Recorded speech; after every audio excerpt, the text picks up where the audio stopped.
आज हम लोग चर्चा करेंगे कि कर्म किसे कहते हैं और भाग्य किसे कहते हैं। अक्सर लोग जब सफल नहीं होते हैं तो ऐसा बोलते हैं कि ये हमारे भाग्य में नहीं था या हमारा मंद भाग्य था जिससे हमको सफलता नहीं मिली। तो कर्म और भाग्य को समझाने के लिए एक छोटा सा हम आपको दृष्टांत बताते हैं। जैसे एक चोर है, वो एक दिन चोरी किया, दूसरे दिन चोरी किया, तीसरे दिन चोरी किया, चौथे दिन चोरी किया और एक दिन पुलिस ने उसको पकड़ लिया और उसको ले जा करके जेल में बंद कर दिया।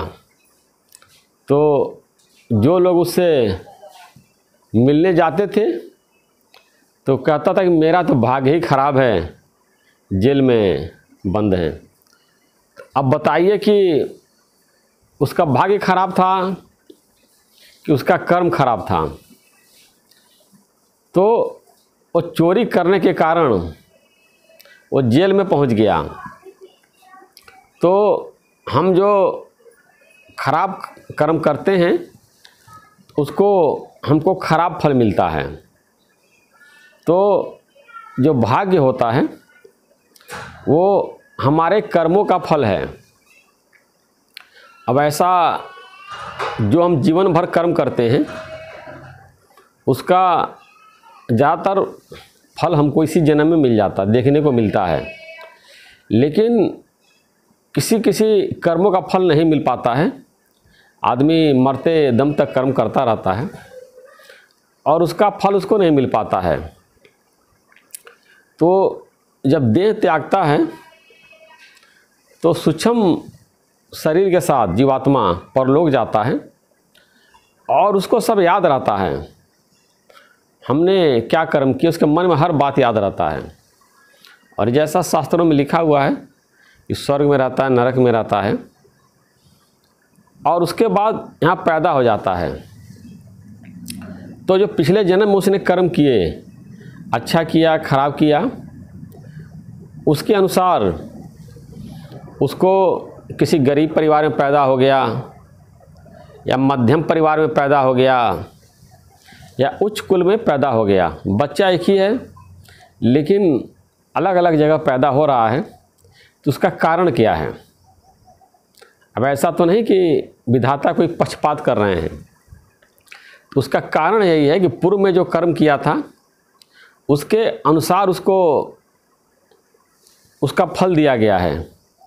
अब कोई पैदा होने के बाद जो है रोटी के लिए भूखा रहता, रोटी नहीं मिलता है, या बचपन से मजदूरी करता है, कोई कितने लाल प्यार से पढ़ता है, कोई ज़िंदगी भर मेहनत करता है, उसके बावजूद भी उसको नौकरी नहीं लगती है, मजदूरी करता है, मजदूरी भी नहीं मिलती है। और कोई ऐसे बड़े घराने में पैदा होता है और सारे कंपनी का मालिक बन जाता है। तो इसी को भाग्य बोलते हैं। तो जो हम कर्म करते हैं उसका जो फल होता है, रिजल्ट होता है, वो भाग्य होता है। लेकिन फिर भी हम कर्म के द्वारा अपने भाग्य को परास्त कर सकते हैं। जैसे एक बूढ़े और जवान व्यक्ति में लड़ाई हो तो आसानी से जवान व्यक्ति बूढ़े व्यक्ति को परास्त कर सकता है। उसी प्रकार जो हमारा कर्म है ये जवान है और भाग्य बूढ़ा है। आसानी से हमारा कर्म जो है वो भाग्य को परास्त कर सकता है। अब और एक समझने वाली बात है कि मान लीजिए आप मध्यम वर्ग परिवार में पैदा हो गए, आपका अच्छा स्कूल में एडमिशन भी हो गया, वहाँ सब बच्चे जा रहे हैं, एक तरह के टीचर हैं, एक तरह का परिवेश है और कोचिंग भी आपको मिल रही है। लेकिन कोई बच्चा कर्म कर रहा, पढ़ रहा है, मेहनत कर रहा है, आगे निकल गया। भाग्य से सबको मिला, स्कूल भी मिला, अच्छा परिवार भी मिला, कोचिंग भी मिला, लेकिन मेहनत कर रहा, परिश्रम कर रहा है, वो आगे निकल जाता है। अब ऐसा नहीं कि जिनका बुद्धि तेज वही आगे निकलते हैं, मध्यम बुद्धि वाले भी परिश्रम करके निकल जाते हैं, सफलता प्राप्त कर लेते हैं। और ऐसा देखा जाता है कि ज़्यादा दिमाग वाला व्यक्ति भी नहीं पढ़ता है, खेलता है, इधर उधर मन भटकाता है और फिर सफलता नहीं मिलती है तो कहता है कि ये तो हमारे भाग्य में ही नहीं था, तो उसने उतना मेहनत नहीं किया है। अब आजकल कंपटीशन के दौर में हर कोई जो है आईएएस बनना चाहता है, आईपीएस बनना चाहता है, आईआईटी में जाना चाहता है। अब आईआईटी के कॉलेज कितने कम हैं, आईएएस पीसीएस के पद कितने कम हैं, अब पूरे हिंदुस्तान के बच्चे उसी एग्ज़ाम को दे रहे हैं। तो अब ये कि 2-4 क्वेश्चन किसी का सही हो गया तो सेलेक्ट हो जाता है, जो पढ़ करके गया उसी में से आ गया, और जो पढ़ के गया उसमें एक आध क्वेश्चन नहीं आया तो उसका रह गया। तो एक आध क्वेश्चन से कम ज़्यादा में सिलेक्शन हो जाता है, ऐसा नहीं कि उसने मेहनत नहीं किया है। तो इसको आप लक क्या कहेंगे, बाई चांस कह सकते हैं, जो पढ़ा वही आ गया। तो इस प्रकार हम मेहनत करके, परिश्रम करके हम जो वस्तु चाहें प्राप्त कर सकते हैं, सफलता प्राप्त कर सकते हैं, और अपने भाग्य को दोष न दें। और उसके बाद अब देखिए कि कंपटीशन का युग है, 10 कंपनियां हैं, अब सब तो फर्स्ट आएंगे नहीं, कोई फर्स्ट रहेगा, 10 है तो कोई फर्स्ट रहेगा, कोई सेकंड रहेगा, कोई थर्ड रहेगा, कोई 10th भी आएगा। तो ऐसे समाज में भी है, हम जैसा मेहनत करते हैं उसका रैंक आता है। अब किसी का फर्स्ट आ गया तो उसे ईर्ष्या नहीं करनी चाहिए, चलो ठीक है उसने ज़्यादा मेहनत किया, या कह सकते हैं कि उसके भाग्य में था। शास्त्रों में बताया गया है कि रथ जैसे होता है, एक पहिया होता है कर्म का, दूसरा भाग्य का है। जब दोनों पहिया साथ चलते हैं तो व्यक्ति मंजिल पहुंच जाता है। वैसे ही हमारा कर्म भी अच्छा होना चाहिए और हमारा भाग्य भी अच्छा होना चाहिए। भाग्य मतलब कि अक्सर हम पिछले कर्म में अच्छा कर्म करके आते हैं, तो इस जन्म में प्रकृति या देवी देवता भगवान हमको सपोर्ट भी करते हैं, हम सफलता प्राप्त कर लेते हैं। या कोई पिछले जन्म में खराब कर्म किए रहता है, उसको पता नहीं रहता, ईश्वर को पता रहता है, तो उसका दंड इस जीवन में देना है। हम मेहनत कर रहे हैं, परिश्रम कर रहे हैं, फिर भी हमको सफलता नहीं मिल रही है, क्योंकि देवी देवता और भगवान प्रकृति जो आप पिछले कर्म करके आए हैं उसका दंड देने के लिए आपके आगे बाधा पहुंचा देते हैं कि नहीं, इसको सफलता नहीं देनी है क्योंकि इसने खराब कर्म किया है, और उसके वजह से इसको थोड़ा सा गरीबी में ही रहना है, दुखी में ही रहना है, परेशानी में ही रहना है।